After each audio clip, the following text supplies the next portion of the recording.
अस्सलाम वालेकुम everyone, welcome back to schooling ruling. आज हम एक नया वीडियो लेक्चर आपके साथ शेयर कर रहे हैं, जिसमें हम स्टडी कर रहे हैं डिजीज़ेज़ जो कि न्यूट्रिशन से लिंक्ड हैं।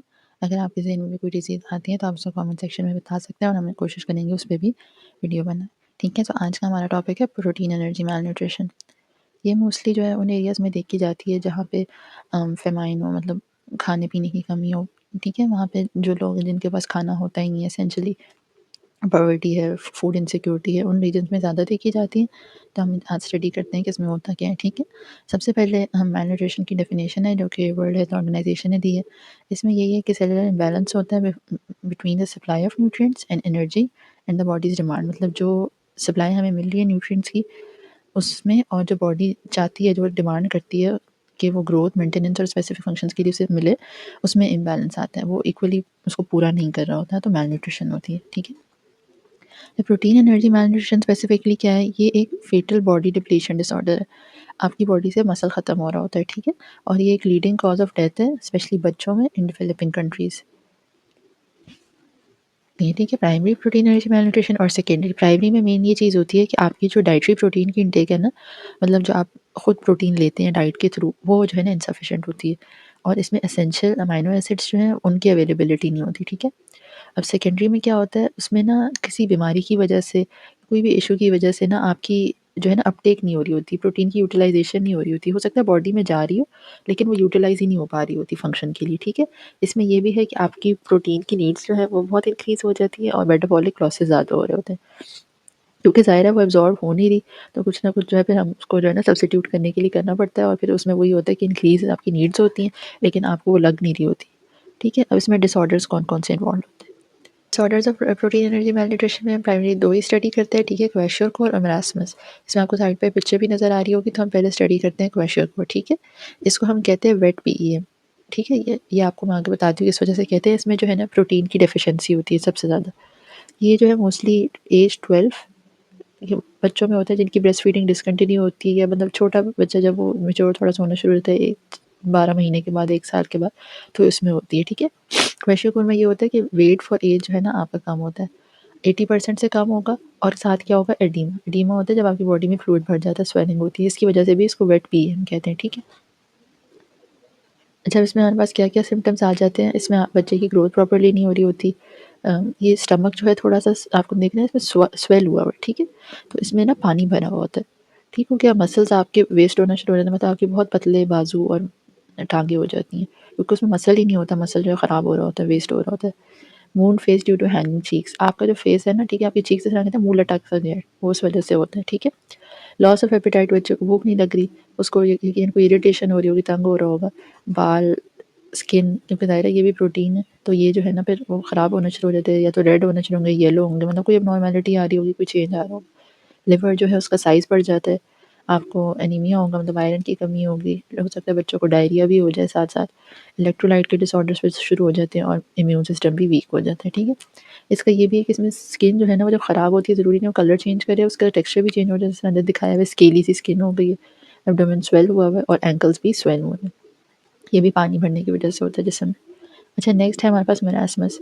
इसके अंदर सिर्फ प्रोटीन की डेफिशिएंसी नहीं होती, इसके अंदर एक ओवरऑल भी डेफिशिएंसी हो रही होती है कि आपके पास खाना इतना होता ही नहीं है, ठीक है, कि आप उसको यूज़ करें, तो बॉडी अपने ही टिश्यूज़ तोड़ के ना उससे एज़ कैलोरीज़ इस्तेमाल कर रही होती है, ठीक है। ये एक जनरल एक प्रोफाउंड वीकनेस है, ठीक हो गया। इसमें जो बॉडी फैट्स भी लूज़ हो रहे होते हैं और मसल स्ट्रेंथ भी साथ-साथ लूज़ हो रही होती है, ठीक है। आपको बच्चा जो है उसकी बिल्कुल ढांचे जैसी एक अपीयरेंस हो जाती है, बिल्कुल जैसे आप देखिए, जैसे हमें सारी रिब्स नज़र आ रही हैं, बिल्कुल सारे जॉइंट्स पता चल रहे हैं, बहुत कमज़ोर हो जाता है बंदा।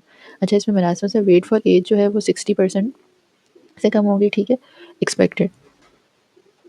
अब इसमें क्या होता है, इसमें भी इम्यून सिस्टम की वीकनेस है, बच्चा इरिटेबल होगा, उसे भूख नहीं लगेगी, उसकी स्किन जो है ना लटकी-लटकी सी और ड्राई सी होगी।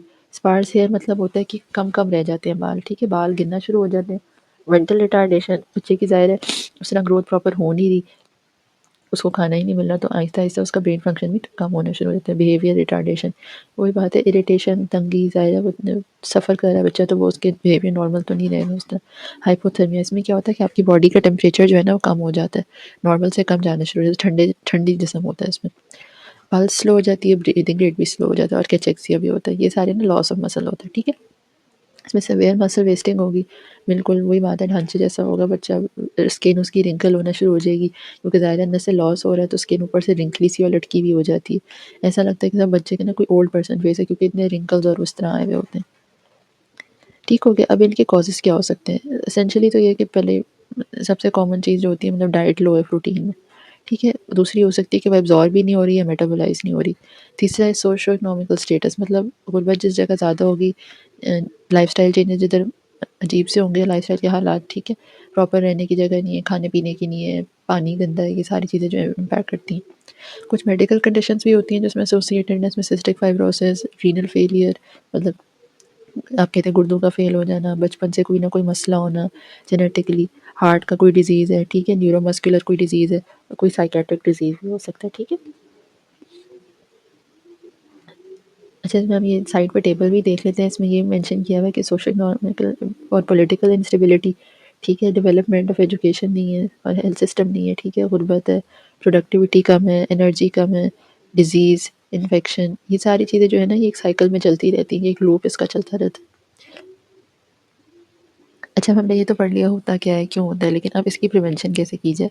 अच्छा, प्रिवेंशन ऐसे होती है कि आपने जो है ना एप्रोप्रिएट न्यूट्रिशन पॉलिसीज़ बनानी है, ठीक है? ज़ाहिर है उन जगहों में खुद खाना नहीं जाता, आपको हमेशा कोई पॉलिसी ऐसी बनानी होती है, फूड की डिस्ट्रीब्यूशन वगैरह करवानी होती है ताकि उधर एक स्टेबल सप्लाई जाती रहे, ठीक है? फूड सिक्योरिटी इम्प्रूव हो, गुड हेल्थ प्रमोट और गुड न्यूट्रिशन प्रमोट हो, ठीक है? मतलब हाइजीन के साथ-साथ खाने-पीने के साफ़ और अच्छा खाना भी जाना चाहिए। ये नहीं कि अगर उनको मतलब वो भूखे हैं तो उनको आप कुछ भी दे दें, तो इस तरह तो फिर उनकी सेहत और ख़राब होती है। ठीक है, ग्रोथ की बच्चों की ग्रोथ की मॉनिटरिंग की जाए, ब्रेस्ट फीडिंग इनकरेज की जाए, इम्यूनाइज़ेशन की जाए, मतलब बच्चों को वैक्सीन वगैरह लगवाई जाए। उनको ऐसे फीड्स वगैरह दें जो उनकी सप्लीमेंटेशन में काम आए, ठीक है। मदर्स की, फीमेल्स की एजुकेशन और फैमिली स्पेसिंग, ये चीज़ बहुत इंपॉर्टेंट होती है, क्योंकि देखिए आप एसेंशियली फीमेल्स अनएजुकेटेड होंगी, ठीक है, तो वो फिर इस तरह के डिसीजंस लेंगी कि वो हो रहा है, ज़्यादा बच्चे हो रहे हैं या फिर स्पेसिंग नहीं है फैमिली में, तो इस तरह के इश्यूज़ की वजह से भी पॉवर्टी और ओवर पॉपुलेशन इंक्रीज़ होती है, तो फिर इन द एंड पॉवर्टी और इंस्टेबिलिटी ऐसी जगहों पर बढ़ती है, ठीक है। अच्छा, अब आपने ये देख लिया डाइटरी मैनेजमेंट कैसे होती है, तो अब आपने इसमें जो है ना ये चीज़ें जब आपके पास है, आप अफ़ोर्ड कर सकते हैं, आपके पास खाने-पीने की सप्लाई है, तो आपने क्या करना है, ठीक है? आपने प्रोटीन्स कंज़्यूम करनी है, ठीक है? प्रोटीन कहाँ से आएगी? मीट से आएगी, एग से आएगी, फिश से आएगी, ठीक है? उसके अलावा आपने milk, pulses, cereals, green leafy vegetables, oil, seeds, ये सब अच्छी डाइट आपने कंज़्यूम करनी है, ठीक? क्लीन ईटिंग करनी है। आपने ये इंश्योर करना है कि आपका खाना प्रॉपर्ली कुक हुआ हुआ है, वरना तो अगर आपका इम्यून सिस्टम वीक है, अगर कोई खाना प्रॉपर्ली कुक नहीं हुआ हुआ, तो अंदर जाके इन्फेक्शन कर सकता है। अगर बच्चे को आप ब्रेस्ट फीड करवा रहे हैं, बच्चा कर रहा है, तो उसको कोशिश करें कि उसको 2 साल तक जो है ना वीनिंग के साथ-साथ जो है ना वो करवाते रहें ब्रेस्ट फीड, ठीक है? एप्रोप्रिएट और एडिक्वेट कॉम्प्लीमेंट्री फीडिंग ये साथ-साथ करवाई जाए, ठीक है? वही बात antioxidants such as vitamin A, C and selenium ये भी साथ दिए जाएँ, ठीक है? इसमें आप ये भी कर सकते हैं कि आप वो पानी भी बच्चों को पिला सकते हैं जो ग्रीन ग्राम से मिलता है, ठीक है? मतलब जो दाल होती है ना ग्रीन, उसका ड्रेन हुआ पानी साफ़ करके, ठीक है? गन्ने का रस आप पिला सकते हैं, फ्रूट जूसेस, पोरेज, जो दलिया वगैरह आपके पास होता है दालों से बना हुआ, वो भी दे सकते हैं, चावल दे सकते हैं, सीरियल्स, मिल्क और मिल्क शेक, ठीक है? क्योंकि आपको पता है बच्चे जो है कभी भी वो इस तरह का बहुत तेज़ मसालों का या कोई कॉम्प्लेक्स खाना खाते नहीं, उनको सिंपल-सिंपल चीज़ें देनी होती हैं। बॉइल्ड मैश वेजिटेबल्स दें, कोशिश करें आप सी फूड भी जो है ना थोड़ा-थोड़ा शामिल कर लें, जैसे फिश आपने बॉयल करके थोड़ी-सी डाल दी, इस तरह की चीज़ें, ठीक है? कंज़म्पशन ऑफ ज़िंक भी अच्छी है, क्योंकि वो डायरिया के एपिसोड्स को कम करती है और आपकी स्किन और हेयर को भी इम्प्रूव करेगी, ठीक है? तो ये सारी चीज़ें छोटी-मोटी इनको सब आपने नज़र में रखना है और मोस्टली ये जो है इस तरह का डिज़ीज़ है जो कि यहाँ पाकिस्तान में भी काफ़ी इसमें इम्पोर्टेंट है, मोस्टली लाइक स्लम्स वगैरह में और इस तरह के एरियाज़ में जहाँ पे ज़्यादा गुर्बत वगैरह है। लेकिन और मतलब डेज़र्ट साइड पे और इस तरह की भी ज़्यादा उधर जो है ना पाया जाता है, ठीक है? तो अगर आप कर सकते हैं तो आप उन लोगों की ज़रूर हेल्प करें। बाकी ये है कि हमारे अपने भी मतलब लाइक अभी कंट्री में भी एज़ एन एडल्ट भी प्रोटीन की काफ़ी डेफिशिएंसीज़ हैं, क्योंकि हम लोग जो है उस तरह फ़ोकस नहीं करते हैं, हम कहते हैं रोटी खा ली बस सब ठीक हो गया। ठीक है, तो प्रोटीन की अमाउंट काफ़ी कम है, तो उस पर भी आप साथ-साथ फ़ोकस करें और thank you for tuning in today. आपको कोई और सजेशन है आपकी कोई फॉर वीडियो तो आप ज़रूर हमारे साथ शेयर करें। Thank you.